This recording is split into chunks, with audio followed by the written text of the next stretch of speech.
sabi nga kanina ni Karen, kung paano natin i-spend yung time natin, hindi lang siyempre sa ating asawa, kundi kung paano natin i-spend yung time kay Lord.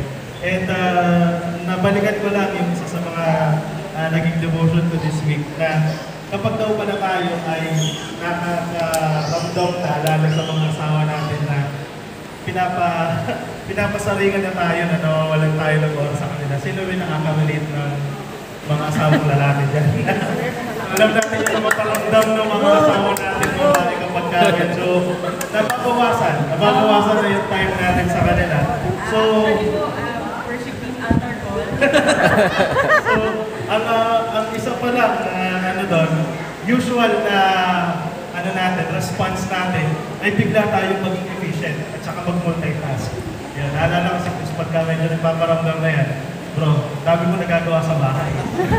Multitasking. Dahil kailangan maging efficient yung paggamit ng oras.